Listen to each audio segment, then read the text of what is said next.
Coming up on First at 4, we'll have the latest on a former Eastern Kentucky basketball coach that was indicted on multiple counts of inappropriate conduct. And the battle between the DOJ and former President Trump's legal team continues. And we are tracking some fall-like temperatures as early as tonight. I have all those details coming up as Mountain News First at 4 starts right now. Dedicated to Eastern and Southern Kentucky, this is WYMT Mountain News First at 4. Good afternoon, I'm Steve Hensley. First at 4, a former Johnson Central coach is facing felony charges. Darren Rice, who recently resigned as the Johnson Central High School girls basketball coach, is facing rape, sexual abuse, and sodomy charges. Rice was released on a $5,000 bail and is set to appear in court on November 21st. He could face between 3 to 15 years in prison. We'll have more details about this coming up tonight at 6.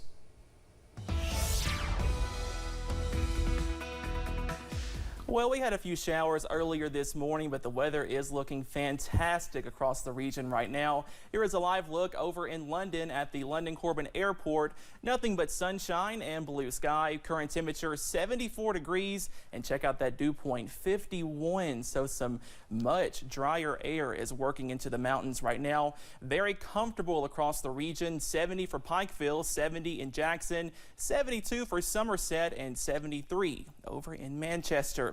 And speaking of those dew points, how about upper 40s for Jackson, Irvin, Moorhead? Very comfortable as you step outside right now.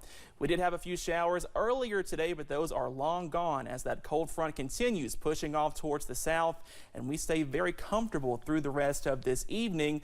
But if you have any plans tonight, it is going to be chilly. Lows falling into the middle 40s as we wake up on Friday, and that beautiful weather does stick around. I have your complete forecast plus what you can expect this weekend coming up in just a little bit. Steve. All right, Cameron, thank you. Hazard Community and Technical College hosted a healthcare career conference today.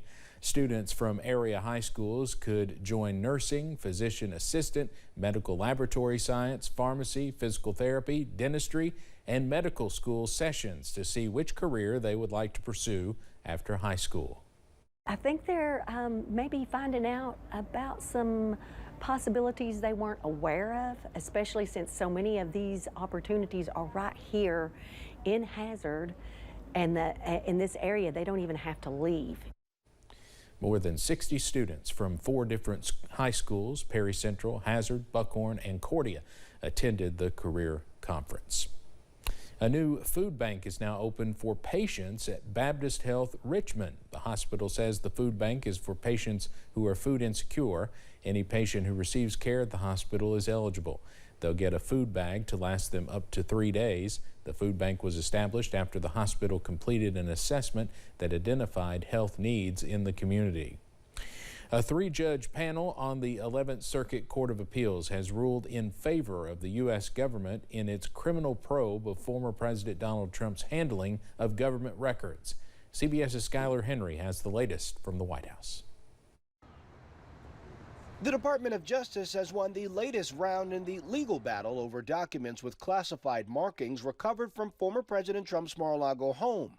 A 3-judge appellate court panel with 2 Trump appointees ruled that the FBI does not need to turn over documents with classified markings to the special master for his review, and that FBI agents can regain access to those documents as part of the criminal probe into the handling of government records. The appellate court ruling also states that Trump suggests that he may have declassified these documents when he was president, but the record contains no evidence that any of these records were declassified. Trump told Fox News Wednesday there was no process to declassify the material. If you're the president of the United States, you can declassify just by saying it's declassified, even by thinking about it, because you're sending it to Mar-a-Lago or to wherever you're sending it. The judges wrote that the declassification argument is a red herring because declassifying an official document would not change its content or render it personal. The appellate court ruling came after New York's Attorney General filed a new civil lawsuit against the former president and 3 of his adult children.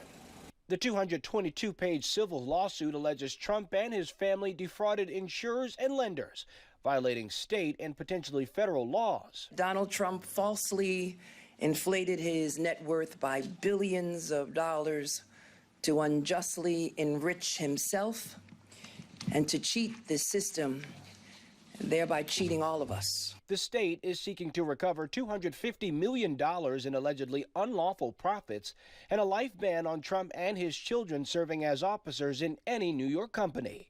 Skyler Henry, CBS News, the White House. The Trump legal team can appeal the three-judge panel's ruling to either the full 11th Circuit Court of Appeals or even to the U.S. Supreme Court. The company that owns Facebook says it will decide early next January whether to restore former President Trump to the social media platform. Meta suspended Trump for 2 years after the January 6, 2021 U.S. Capitol riot over concerns he had stirred up violence. A Meta executive said a key metric in determining whether to restore the account is whether there is a continued risk of real-world violence. He did not indicate whether Meta was leaning one way or another in its decision. Indiana's abortion ban has been blocked by a judge. This morning, an Owen County, Indiana judge issued a preliminary injunction on Senate Bill 1, which stops enforcement of the new law, at least temporarily. The new law was passed by Indiana's legislature on August 5th and went into effect last week.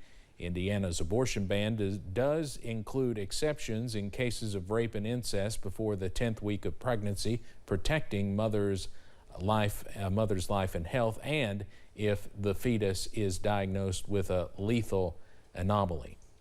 The U.S. is sending a message to Iranian leaders sanctioning its morality police after 22-year-old Mahsa Amini died in their custody last week. Her death has sparked massive protests in Iran. Amini was arrested for allegedly improperly wearing a hijab, and that same day, U.S. officials say she was sent to the hospital in a coma and died 2 days later from internal injuries. Now the U.S. Treasury Department is targeting Iranian morality police officials, along with a number of other senior leaders, with sanctions which will freeze their assets in the U.S. and make it illegal for American citizens to do business with them.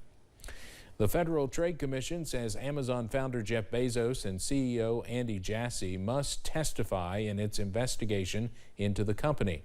The FTC is investigating whether the company misled people into subscribing to Amazon Prime and other services. The decision comes after earlier Amazon claims that FTC staff were harassing the two men and imposing undue burdens on them.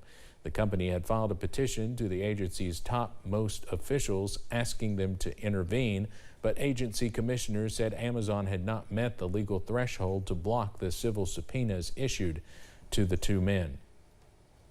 Thursday Night Football made its debut on Amazon Prime last week, and surprise, it was successful. Nielsen says an average of about 13 million viewers watched to see the tech giant's first exclusive NFL game. But Amazon says the game drew slightly more fans, averaging 15.3 million viewers across all platforms. Viewers saw a close one between the Kansas City Chiefs and the Los Angeles Chargers, with the Chiefs winning by 3 points. The NFL deal with Amazon is one of several the league signed with media partners. The deal covers 11 years and is valued at more than $100 billion. More Americans applied for jobless benefits last week. The Department of Labor says unemployment applications increased by 5,000 to 213,000. The previous week's numbers were actually revised down by 5,000 to 208,000, the lowest figure since May. And the 4-week moving average for claims fell by 6,000 to 216,750. This as the Federal Reserve Board continues to raise interest rates to fight inflation by cooling the economy and tightening the labor market. So far, businesses are still eager to find workers, posting more than 11 million job openings back in July. Coming up on First at 4, we continue to follow what's happening with Hurricane Fiona. And we are feeling more like fall as we close out the work week and have your full First Alert forecast coming up next.